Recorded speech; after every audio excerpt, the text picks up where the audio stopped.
नमस्कार, मैं हूं मृत्युंजय कुमार झा। शाम के 5:30 बज चुके हैं और अगले आधे घंटे तक कमोडिटी मार्केट पर सबसे बड़ी कवरेज जारी है और आपका सबसे बड़ा मंच तैयार है। अगर आपने कोई ट्रेड किया है कमोडिटी में या फिर नया ट्रेड करना चाहते हैं, जानना चाहते हैं कि आपके लिए कहां पर कमाई के मौके बनेंगे, तो आप सवाल पूछिए।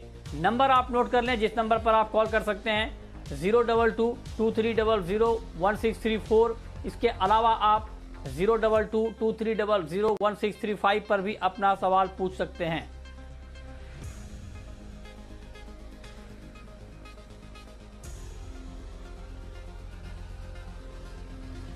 और आज हम सबसे पहले बात करेंगे एक महत्वपूर्ण खबर की, और खबर यह है कि खाने के तेल के इंपोर्ट पर दो बड़े संगठन आमने सामने आ गए हैं। सी और SOPA, solvent extractors association of India और सोयाबीन प्रोसेसर्स एसोसिएशन ने जो दोनों की राय है खाने के तेल के इंपोर्ट के ऊपर बिल्कुल अलग अलग है। और खबर यह है कि सोपा ने सरकार को चिट्ठी लिखी और उसमें यह कहा कि सोया ऑयल और जो सूरजमुखी ऑयल का इंपोर्ट है उस पर क्वांटिटेटिव रिस्ट्रिक्शन लगाया जाए, यानी शिकंजा कसा जाए। ये मांग सोपा की तरफ से की गई। इसके बदले सी ने सरकार से लिखा कि सोपा की मांग ठीक नहीं है और अगर सूरजमुखी और सोयाबीन ऑयल के इंपोर्ट पर शिकंजा कसा जाता है तो पाम तेल का इंपोर्ट बढ़ेगा, जो कि इंडस्ट्री के लिए और बाकी सेक्टर के लिए ठीक नहीं होगा। इसी मुद्दे पर हम बातचीत करेंगे। हमारे साथ इस वक्त सी के ईडी डॉक्टर बीबी मेहता जुड़ चुके हैं। मेहता जी, पहले तो आप ये बताएं कि जब आपस में ही आप लोगों में तालमेल नहीं होगा तो सरकार कोई पॉलिसी डिसीजन कैसे लेगी? पहले तो मैं ये बता दूं कि एसी और सोपा आमने सामने नहीं है। हमारा दोनों का मकसद एक ही है कि किसान को सही दाम मिले, अच्छे दाम मिले, वही हम मकसद है। एसी भी चाहता है, सोपा भी चाहता है कि ड्यूटी बढ़े। दोनों का रास्ता अलग अलग है पर एम एक ही है कि भाई किसान को सही दाम मिले। सोपा ने जो सुझाव दिया था कि कोटा, हमको लगता है कि quota is not an right solution. Again will go with quota raj we have seen in 1980 quota से क्या मिला है। अभी जो फ्री ट्रेड की बात चल रही है उसमें हम आगे बढ़े, आगे की सोचे, पीछे की बात नहीं करें। 20 साल पीछे नहीं जाना, 20 साल आगे जाना है। अगर हम किसान को सही दाम देना चाहते हैं तो एक ड्यूटी बढ़ा सकते हैं, एमएसपी से ड्यूटी लिंक कीजिए। जब भी एमएसपी बढ़ती तो ड्यूटी बढ़ाइए। दूसरा, आप 52 स्कीम लेके आइए। तीसरा, आप जो ऑयल मिल है, सोयाबीन मिल है, उनको भी पुश करें एक्सपोर्ट के लिए, उसको इंसेंटिव दे। चौथा जो है कि भाई वैल्यू एडेड प्रोडक्ट जो बनता है सोयाबीन में दे या तो बाकी ऑयल दे, उसको बढ़ावा दे ताकि किसान को सही दाम मिले। दोनों का मकसद एक ही है कि किसान को कैसे दाम मिले। अब हम जो सोपा का जो सजेशन है कि कोटा लगा है, मकसद एक है लेकिन रास्ते अलग हैं। सर मेहता जी, आप बने रहिए जरा जी आप बने रहे। आपने महत्वपूर्ण बात कही है कि मकसद एक है, रास्ते अलग हैं। हमारे साथ दाविश जैन साहब भी इस वक्त जुड़ रहे हैं, प्रेसिडेंट है सोपा के। दाविश जी, बहुत बहुत स्वागत है आपका जी बिजनेस पर। अभी हमारे साथ सी के ईडी भी थे जो कह रहे थे कि आप लोगों का मकसद एक ही है इंडस्ट्री की बेहतरी के लिए, लेकिन रास्ते अलग अलग हैं। आपने ये डिमांड की है कि क्वांटिटेटिव रिस्ट्रिक्शन लगाया जाए सोया तेल और सूरजमुखी के इंपोर्ट पर, जिससे सी जो कि आपका एक दूसरा संगठन है वो सहमत नहीं है। इसके ऊपर क्या कहेंगे आप? धन्यवाद। अगर हम पिछले करीब 30 साल का इतिहास देखें तो मैं समझता हूं कि लगातार इंपोर्ट जो बढ़ा है, 15 गुना बढ़ा है 25 साल में एडिबल ऑयल का इंपोर्ट। तो क्या इसके चलते किस तरीके से हम ये समझ सकते हैं कि हमारा जो लोकल डोमेस्टिक ऑयल सीड का प्रोडक्शन बढ़ेगा। हमारे माननीय प्रधानमंत्री जी ने भी ये कॉल दिया है कि हमें इंपोर्ट के आयात को कम, एडिबल ऑयल के आयात को कम करना है और लगभग 3 मिलियन टन यानी 30 लाख टन के आयात की कमी करके उसे हमें लगभग 12 मिलियन टन यानी 1 करोड़ 30 लाख टन पर सीमित रखना है। और मैं समझता हूं अगर हम दूसरी तरीके से भी उसको देखें तो हमारी जो WHO और NIN की जो रिकमेंडेशन है कि 35 से 40 ग्राम फैट पर डे की रिक्वायरमेंट होती है। हम 40 ग्राम को भी अगर ले लें तो हमारी 135 करोड़ की जो आबादी है उसके लिए हमें लगभग 2 करोड़ टन तेल की आवश्यकता है, खाद्य तेल की। और हमारे देश में लगभग 80 लाख टन तेल का यहाँ पर डोमेस्टिक प्रोडक्शन है और हमें जो इंपोर्ट की रिक्वायरमेंट उस हिसाब से करीब 12 मिलियन, मतलब 1 करोड़ 20 लाख टन ही रहती है। जो 3 मिलियन से 3.5 मिलियन टन एक्सेसिव इंपोर्ट हो रहा है, उसे कर्व करने की, उसे रोकने की, उसे रेगुलेट करने की बहुत सख्त जरूरत है। अगर हम ये कहें कि हमने जो गवर्नमेंट को निवेदन किया है कि जो तिलहन का जो फसल का आने का समय होता है, जो हार्वेस्ट का टाइम होता है, हमारा पीक सीजन होता है देश के उत्पादन का, उस समय आयात को आप बहुत सीमित रखें। और हम सोयाबीन ऑयल को हमने कहा है कि अक्टूबर से जनवरी तक 4 महीनों के लिए 1 लाख टन, वो उसके बाद के 8 महीनों में 2.5 लाख टन पर मंथ। और वैसे ही हमने सनफ्लावर ऑयल के लिए इसी दौरान 4 महीने के लिए 1 लाख टन और बाकी के लिए 2 लाख टन के ऊपर सीमित रखें। दाविद जी हाँ, और दाविद जी एक चीज मैं सर पूछना चाहता हूँ, ठीक है आपने कहा कि सरकार की भी, बिल्कुल मैं सर दूसरा सवाल उसी पे आ रहा हूँ। आपने कहा कि सरकार भी चाहती है कि इंपोर्ट कम हो, ठीक बात है, लेकिन इंपोर्ट कम हो तो पूरे एडिबल ऑयल का इंपोर्ट कम हो। आपका फोकस सोयाबीन ऑयल और सूरजमुखी ऑयल पर ही क्यों है? सी की ये दलील है कि अगर सोयाबीन ऑयल और सूरजमुखी ऑयल में कमी की जाएगी तो पाम ऑयल का इंपोर्ट बढ़ जाएगा। पाम ऑयल को हमने 75 लाख टन के ऊपर सीमित रखने के भी हमने सरकार को निवेदन भेजा है कि हमें उससे भी ज्यादा इसकी भी हमें जरूरत नजर नहीं आती। और इन तीनों का अगर हम मिला लें तो हमारा आयात बराबर 120 लाख टन पर सीमित हो सकता है। उसके बाद ही हम ये सोच सकते हैं कि शायद हमारा डोमेस्टिक प्रोडक्शन को सपोर्ट मिलेगा और डोमेस्टिक इंडस्ट्री प्रोसेसिंग को सपोर्ट मिलेगा। ठीक है, एक और महत्वपूर्ण सवाल दाविद जी, आपने बहुत महत्वपूर्ण बात कही, लेकिन हाँ जी, लेकिन सी का ये कहना है सर कि जो रिफाइनर्स हैं, अगर इंपोर्ट को इतना कम कर दिया जाएगा तो जो घरेलू रिफाइनर्स हैं उनको बड़ा नुकसान होगा। इसके ऊपर आप क्या कहेंगे? जब मैं ये कह रहा हूं, जब हमारी खुद की फसल आती है तो क्या कारण है कि वो लोग यहाँ से लोकल डोमेस्टिक ऑयल को यूज नहीं कर सकते रिफाइन करने के लिए? वो यहाँ पर भरपूर मात्रा में उस समय उपलब्ध होगा। अगर हम उसी समय आयात को भी साथ में लेके आएंगे तो हमारे फार्मर के ऊपर सीधा आघात होगा। और हमारी ऑयल सीड इकोनॉमी जिस तरीके से हम देख रहे हैं, जो पिछले मैंने बताया 25 सालों में 15 गुना आयात बढ़ा है। अगर हम इसी तरीके से चलाते रहे तो हम कभी भी अपनी सेल्फ सफिशिएंसी की ओर बढ़ने की अपने लिए हमारे सिर्फ दिव्य सपना रह जाएगा।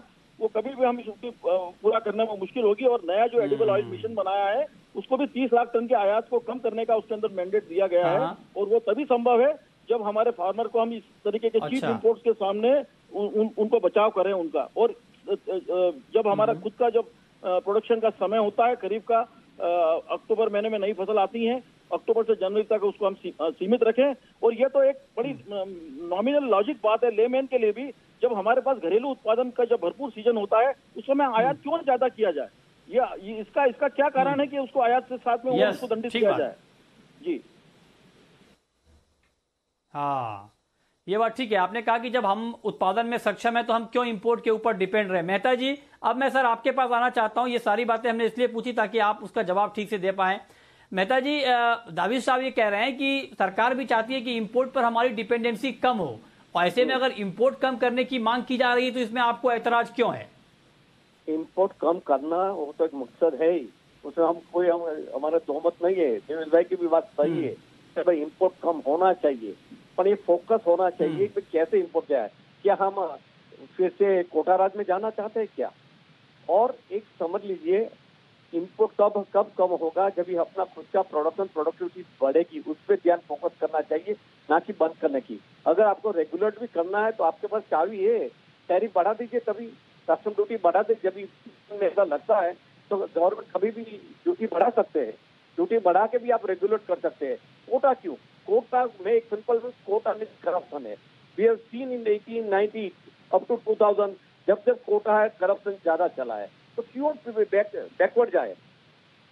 और जो आप बोल रहे हैं कि भी 120 लाख की जरूरत है सर, एक चीज नहीं सर, एक चीज मेहता जी, मैं इसमें आपसे सवाल, अगर कोटा में करप्शन है तो करप्शन को रोकना चाहिए या कोटा को बंद कर देना चाहिए? ये तो सर दूसरी बात हो गई ना। अगर कोटा में करप्शन आप कहते हैं कि होता है तो उस करप्शन को रोकना चाहिए। मुर्तजा साहब, कोटा की सिस्टम जब आप लाएंगे तभी करप्शन साथ में आने वाला है। अगर आपको अभी करप्शन लाना है तो कोटा लाइए आराम से, और करप्शन को भी साथ में लाइए। आपको करप्शन, आप क्यों दरवाजा खोल रहे हैं करप्शन का? दरवाजा खोलने की क्या जरूरत है? We are talking free. नहीं, मैं मेहता जी मैं आपसे डायरेक्ट पूछना चाहता हूं सर, आप कोटा के खिलाफ हैं या कोटा में करप्शन के खिलाफ हैं? मैं आपसे आप कोटा के खिलाफ हैं या कोटा में करप्शन के खिलाफ हैं? नहीं, कोटा में खिलाफ है, कोटा के करप्शन उसके भी खिलाफ है। कोटा के वजह हो जाता है। अभी आपने देखा और पाम ऑयल के लिए 11 लाख टन का लाइसेंस इश्यू हो गए थे, कैसे वो किसी को पता नहीं चला। 11 लाख टन का जो जनवरी फरवरी, तो वो तो करप्शन रोकना है ना सर, वो तो दूसरी बात हो गई। नहीं मतलब है ये, और एक ही पार्टी ने 1,86,000 का कोटा ले लिया था, और बिहार की एक पार्टी ने पामोलिन में।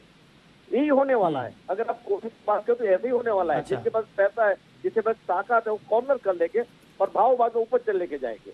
तो आप समझिए हम तो कोटा के कोटा राज क्यों निकाल दिया? ठीक है, ये आप पॉइंट नोटेड। आपने कहा कि कोटा में करप्शन बहुत होता है और कोटा आएगा तो बड़ा करप्शन होगा। दाविश साहब, मेहता जी कह रहे हैं, वैलिड पॉइंट भी है बहुत हद तक, कि जब कोटा सिस्टम आता है तो उसमें बड़ा करप्शन आ जाता है। कोई एक पार्टी ज्यादा कोटा के तहत माल ले लेता है और प्राइस काफी ऊपर नीचे हो जाता है। आप इससे एग्री करते हैं? नहीं, मेरा ये सोचना है, हमें इसके लिए सॉल्यूशन देखना चाहिए। अगर हम इसके अनियंत्रित आयात को हमेशा चलने देंगे तो सीजन में भी और गैर सीजन के समय भी तेल हमारी जरूरत से ज्यादा ही इंपोर्ट होगा। और जब तक हम इसके ऊपर लगाम नहीं लगाएंगे, इस पर अंकुश नहीं लगाएंगे, तो हम अपनी तिलहन को यहाँ पर बढ़ावा देने की बात हमारे लिए केवल एक सपना ही रह जाएगी, जो कि हमने पिछले 25 सालों में देखा है।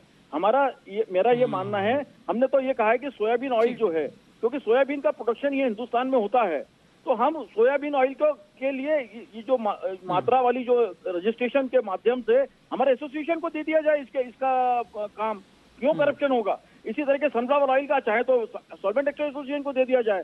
हम तो उसके लिए भी तैयार हैं कि आप कुछ ऑयल आप जो है आप मॉनिटर कीजिए, जो हमारे से संबंधित है वो ऑयल हम मॉनिटर करने को तैयार हैं।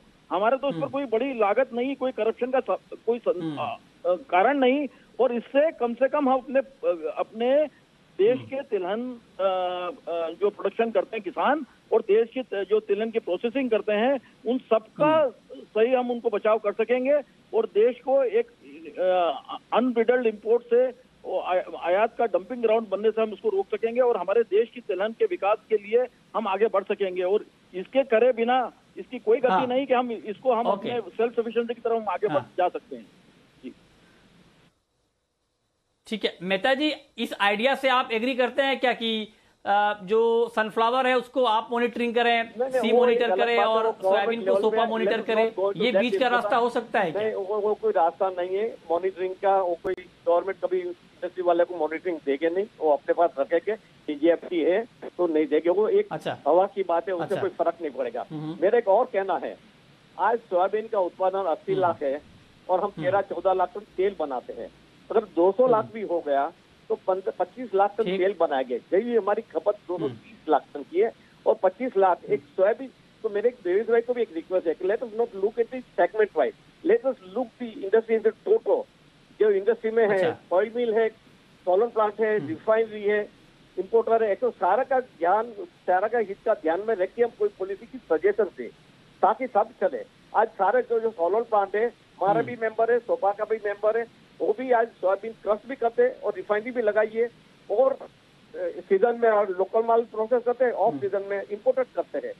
उनको भी तकलीफ होगी ये बंद करने की या तो कोटा लगाने की बात है। तो मेहता जी आप दोनों लोग हमारे साथ जुड़े हैं, आप दोनों लोग इंडस्ट्री के वेटरन हैं। नहीं, मैं चाहता हूं कि आप दोनों लोग चूंकि जुड़े हैं, दो अलग अलग इंडस्ट्री के और बहुत ही जानकार लोग हैं, मैं चाहता हूं कि बीच का रास्ता आप लोग कुछ बताएं जिसके ऊपर आगे विचार किया जा सके कि इंपोर्ट के ऊपर क्या पॉलिसी हो, जिसमें आपकी भी थोड़ी बात रह जाए, थोड़ी बात सोपा की भी रह जाए, और बीच का रास्ता निकल जाए। इसको लेकर क्या फॉर्मूला होना चाहिए? पहले मैंने बताया, सोपा और हमारा एक मकसद है, यहाँ के हमारे किसान को कैसे अच्छी दाम मिले और इम्पोर्ट कैसा हो। उसमें सोपा और ऐसी अलग नहीं है, दोनों साथ में। इम्पोर्ट ड्यूटी बढ़ाने के भी एक ही है कि इम्पोर्ट ड्यूटी बढ़े ताकि ब्रेक लगे इम्पोर्ट में, वो भी साथ में ही है, कोई डिफरेंस है। हाँ, ये उनकी जो सुझाव है कि भाई कोटा सिस्टम में उससे हम पैसे सुझाव देंगे कि हम एक ही है। आप बोलते हैं डिवाइड हुआ, वो डिवाइड नहीं है, हमारा व्यू अलग अलग हो सकता है, मकसद एक ही है। वो समझ लीजिए। नहीं डिवाइड तो सर आपकी बात नहीं, डिवाइड का मतलब ये नहीं कि आप दोनों डिवाइड हो गए, मतलब ये है कि दोनों की राय बिल्कुल अलग है। दाविश साहब कह रहे हैं कि बिल्कुल इंपोर्ट के ऊपर शिकंजा कसना चाहिए, तो आप वो कह रहे हैं कि कोटा सिस्टम लाना चाहिए, आप कह रहे हैं कि कोटा सिस्टम नहीं लाना चाहिए। अब इसको अगर डिवाइड नहीं बोलते हैं अंग्रेजी में, हिंदी में क्या, और अंग्रेजी में कुछ और होता होगा, अलग बात है। हिंदी में तो हम इसे दो फाड़ी कहते हैं सर, कि आप अगर कोटा सिस्टम को सोपा सपोर्ट कर रहा है, आप उसका अपोज कर रहे हैं, आप कह रहे हैं कि हम डिवाइड नहीं है, हम आमने सामने नहीं है, हम अगल बगल हैं, किसको पकड़ा रहे हैं सर? मृत्युंजय साहब जरा सुन लीजिए, हम और सोपा साथ में बैठ के डेविस भाई, अतुल भाई में बैठ के रास्ता निकल आएगा, ऐसा कुछ नहीं है। आपस बैठ के, क्योंकि सबका मकसद एक है, तो रास्ता निकल जाएगा। ये बात हुई ना सर, थोड़ा आपस में कभी होता है, ऐसा नहीं है। ठीक है भाई, नहीं तो ये दो एसोसिएशन में क्या जरूरत है? आज नहीं होना चाहिए, मैं तो हेल्दी डिस्कशन सर, ये तो अच्छी बात है। राय मान लीजिए कोई पॉलिसी डिसीजन है, कोई पॉलिसी है, और पॉलिसी के ऊपर राय अलग अलग होना, निश्चित तौर पर अलग अलग राय होनी चाहिए, तभी एक बढ़िया सॉल्यूशन निकल के आता है। दाविश जैन साहब, आखिरी सवाल सर मैं आपसे पूछना चाहता हूं कि आप इतना हार्ड क्यों है कोटा को लेकर के? क्या इंपोर्ट ड्यूटी बढ़ाकर ये सॉल्यूशन नहीं हो सकता है क्या? अगर सर सिर्फ इंपोर्ट ड्यूटी बढ़ाने से ये समस्या अगर पूरी हल हो जाती तो शायद अभी तक हल हो चुकी होती। बराबर है, इंपोर्ट ड्यूटी तो बढ़ाना ही पड़ेगी, क्योंकि हमारे देश के अंदर सरकार ने सतत एमएसपी बढ़ाई है, जिसका मकसद क्लियर है कि किसान को अच्छा मूल्य मिले। पर क्या एमएसपी पर सरकार हर चीज खुद खरीदने के लिए अपने आप को तैयार कर सकती है? ये संभव नहीं है। तो हमें उसको बैलेंस करने के लिए उसके अंदर इंपोर्ट ड्यूटी तो बढ़ाना, इजाफा करना जरूरी है। परंतु अगर हम ये देखें तो पिछले 25-30 सालों से देखें, जैसे हमने आपको मैं एग्जांपल देता हूं, गेहूं में क्या होता था, क्या भाव थे, उसके भाव कहां से कहां पहुंचे, किसान को उसमें ज्यादा उपज तो बढ़ी, पर उसके अंदर उसके भाव भी उसको ज्यादा मिले, इसी के कारण वो ज्यादा गेहूं की तरफ उसका रुझान बना। क्यों नहीं वो मस्टर्ड ऑयल, मस्टर्ड सीड का भी उसमें उत्पादन कर सकता था। वैसे ही दूसरे जो क्रॉप भी देखें, अगर हम उस मान से देखें तो हमारा जो अभी तेल का भाव 85 रुपए किलो रिफाइंड है, तो इस समय तो उसका भाव 170 रुपए हो जाना चाहिए 30 साल में बढ़ के। जब हम उसी भाव पर रुके हुए हैं, इसका मेन रीजन है कि हमारा सतत बढ़ता हुआ आयात, इस पर जब तक अंकुश नहीं लगेगा तब तक ये हमारे लिए संभव नहीं है। और केवल ड्यूटी से ज्यादा बढ़ा के भी लोग यहाँ पर हिंदुस्तान में लाके 2-2 मिलियन टन का स्टॉक करते हैं, 1-1 मिलियन टन का स्टॉक करते हैं। वो वहां पर लाके अपने स्टॉक नहीं बताना चाहते, वो कंज्यूमिंग मार्केट लाके माल रखते हैं ताकि यहाँ ज्यादा से ज्यादा यहाँ पर उसकी खपत कराई जा सके। और उसके कारण हमारे आयात लगातार बढ़ते चले जा रहे हैं। उसके ऊपर रोकने का एक बिना उसके मर्यादा को लगाए बिना ये मुझे लगता नहीं कि ये संभव हो पाएगा। हाँ ठीक है, आखिरी सवाल आपसे मेहता जी, आखिरी कमेंट आपका क्या होगा इसके ऊपर? आप डेविस भाई बोल रहा है इंपोर्ट क्यों बढ़ा, एक सोच लीजिए, लास्ट 15 साल से ऑयल सीड की ध्यान ही नहीं है गवर्नमेंट का, और आज भी 30 मिलियन के करीब ही चल रहा है, और हर साल 3 से 3.5% रिक्वायरमेंट बढ़ रही है, मतलब 1 मिलियन तक बढ़ रहा है। उसके वजह से इम्पोर्ट, जिस दिन हम ऑयल सीड की प्रोडक्टिविटी बढ़ाएंगे, जो अभी नेशनल मिशन एडिबल ऑयल का एक मिशन में है कि 30 मिलियन से 45 मिलियन 5 साल में लेके जाना है, तो ऑटोमेटिक इंपोर्ट में ब्रेक लगने वाली है। कोई खुशी नहीं है कि इंपोर्ट करे, अगर लोकल से माल मिल रहा है तो इज मच बेटर, तो लोकल का ही माल लेने वाले हैं। और वो जो फोकस है नेशनल मिशन पर, एक चीज बताओ, national mission of edible oil की हम कब से बात कर रहे हैं, आज तक अनाउंस नहीं हुआ है, लॉन्चिंग नहीं हुआ है। 2 साल से ये डॉक्यूमेंट पड़ा है, नेशनल मिशन एडिबल ऑयल, ये होना बहुत जरूरी है। ठीक बात है जी। हाँ चलिए, बहुत शुक्रिया मेहता जी, वक्त की कमी है, बहुत शुक्रिया आपका, और दाविश जैन साहब आपका भी बहुत शुक्रिया इस अहम मुद्दे पर बातचीत करने के लिए जी बिजनेस के साथ। तो 2 बड़े इंडस्ट्री संगठन के जो अधिकारी हैं वो आप उनको सुन रहे थे कि इंपोर्ट पॉलिसी खाने के तेल की कैसी होनी चाहिए। एक तरफ मांग की जा रही है कि इंपोर्ट पर शिकंजा कसा जाए, दूसरी तरफ ये दलील दी जा रही है कि इंपोर्ट पर शिकंजा कसने की बजाय इंपोर्ट ड्यूटी बढ़ाकर इसको कम किया जाए। एक तरफ कोटा सिस्टम को सपोर्ट किया जा रहा है कि इंपोर्ट का कोटा तय कर देना चाहिए, दूसरी तरफ कोटा सिस्टम का विरोध हो रहा है। इसको लेकर आगे जो भी अपडेट होगा जी बिजनेस आपको सबसे पहले बताएगा। बहुत शुक्रिया आप दोनों का हमारे साथ जुड़ने के लिए। अब हम बात करते हैं आज के बाजार की। आज के बाजार में करना क्या है, गोल्ड और सिल्वर, यहां पर अच्छी तेजी हमने देखी है आज के कारोबार में, और हमारे साथ 2 एक्सपर्ट इस पर बातचीत करने के लिए इस वक्त जुड़े हैं। हमारे साथ हैं सौरभ गाडगिल साहब हैं, चेयरमैन हैं पीएनजी ज्वेलर्स के, और अनुज गुप्ता भी हैं। आप दोनों का बहुत स्वागत है। गाडगिल साहब, पहले आप ये बताएं कि अगस्त का महीना गोल्ड के लिए कैसा रहने वाला है?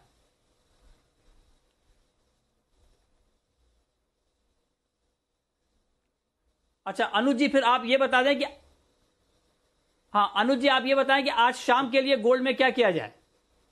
मृत्युंजय जी गुड इवनिंग। गोल्ड सिल्वर में हमने ट्रेंड पॉजिटिव देखा है। हमें लगता है कि गोल्ड सिल्वर में जो तेजी है वो यहाँ पर बरकरार रहेगी। आज भी हमने हाइस बनते हुए देखे हैं, तो गोल्ड में हमें लगता है कि अगर करेक्शन मिलता है 53,400 53,500 के आसपास तो बाय करके चलें। स्टॉप लॉस रहेगा 53,100 का, टारगेट करीबन 53,900 का हो सकता है।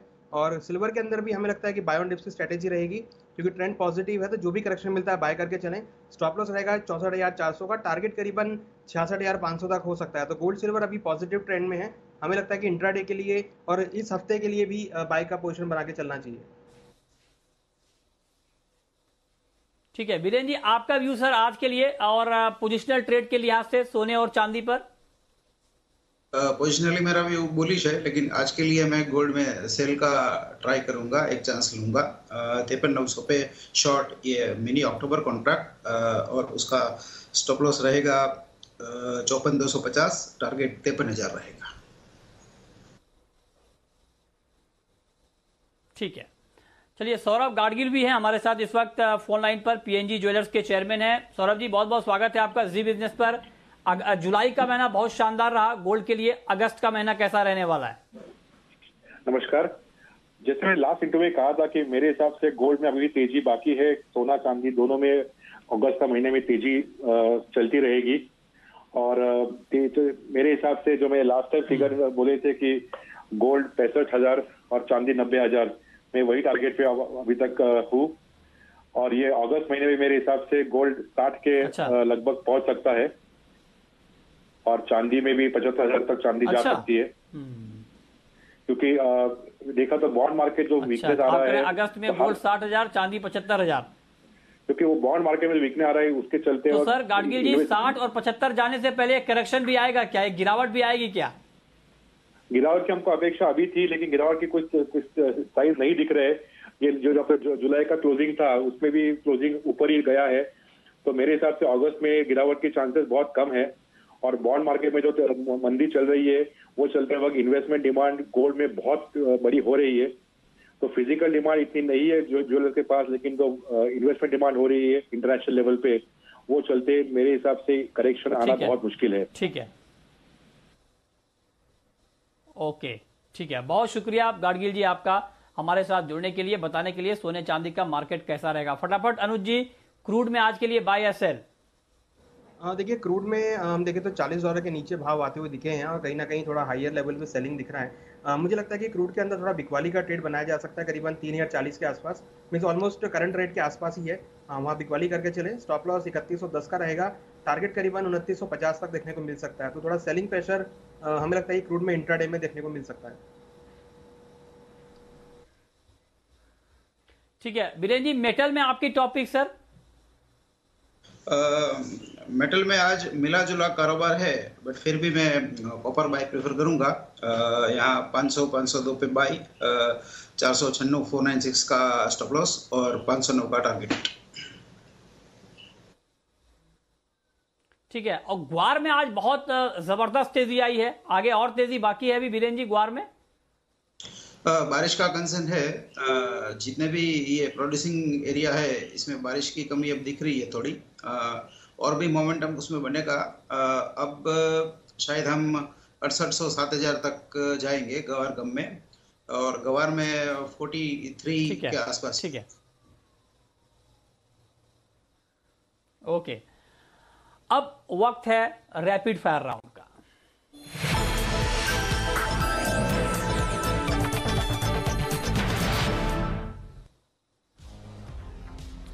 वीरेंद्र जी आपकी पहली rapid fire call? Natural gas sell prefer करूंगा 146 पे, टारगेट 139, स्टॉप लॉस 151। आपकी कॉल अनुज जी? हमारी कॉल भी नेचुरल गैस पे रहेगी, जहां हम बाय रिकमेंड कर रहे हैं। हमें लगता है कि टारगेट 147 तक हो सकता है। आपकी आखिरी कॉल वीरेंद्र जी? चलिए, लगता है हमारा संपर्क नहीं हो पा रहा है। बहुत शुक्रिया अनुज जी आपका और वीरेंद्र जी आपका भी हमारे साथ जुड़ने के लिए, बताने के लिए कि कमोडिटी में आज कहां पर ट्रेड करना ठीक रहेगा। तो फिलहाल इस बुलेटिन में इतना ही।